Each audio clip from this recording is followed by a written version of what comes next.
if I told you one small crack could cost you many thousands, tens of thousands, even hundreds of thousands of dollars when you purchase a home? Today I'm going to talk to you guys about foundations and the importance of doing a good home inspection and looking at these things.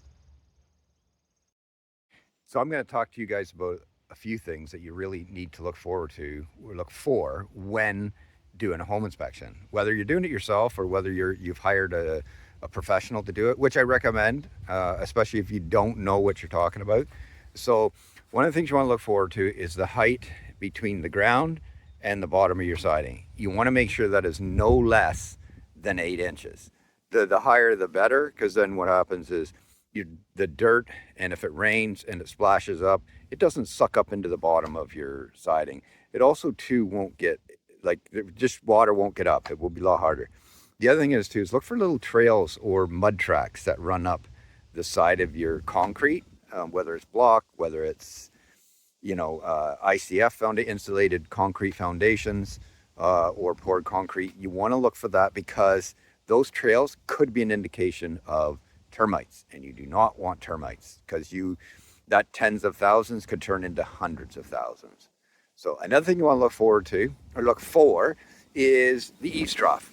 So this eaves trough downspout comes all the way down here, comes out and shoots out and comes out to a concrete curb here, and then goes off the ground. Now that's about 4.5 feet, 4.5 to 5 feet out from the house, which I would say is kind of the minimum. You want to make sure that water gets out past that.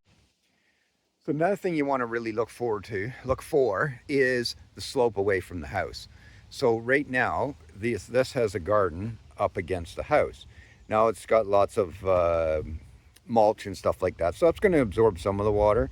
But if whatever water is laying, you want the ground to slope away from the house so water doesn't pool or sit near the foundation. Because if it does, it could make its way back in.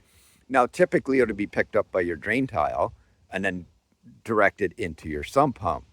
But if it doesn't, or if your tile gets blocked, now that water's pooling at your footing, and you don't want that.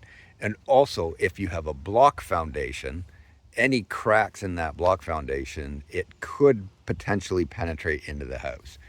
So some of the things that you could look for, newer houses will use drain clad and blue skin and things like that are up against your foundation. And just look at the picture here, it'll show you what I'm talking about. The other thing is look for cracks. So if there are any cracks in your foundation, don't panic, because a small crack is not going to be a big deal typically. There are ways to fix it. You can inject it, you can put blue skin on it, there's all kinds of different materials you can bond to that. But monitor it. You may want to dig up the ground a bit to see how deep that crack goes.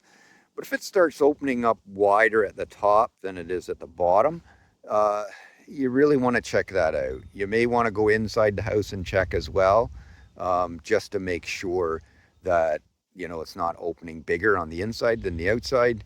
And that's a whole another video that we could do about the structure of concrete and how different cracks affect the house differently, whether it's settling from the ends or whether it's settling in the middle or whether it's uplifting.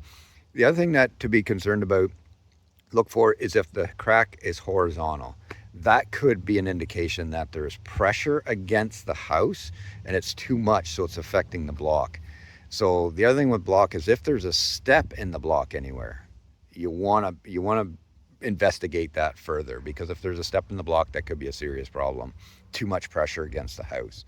So those are just a few things to look forward for when doing a home inspection and looking at your foundation.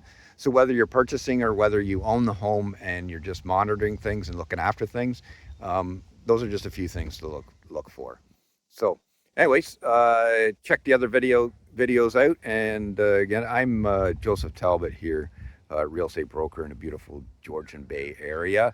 And I have an extensive background in building as well. So anyways, until next time, happy maintaining the home that you're going to buy or you own. All right, until next time, take care.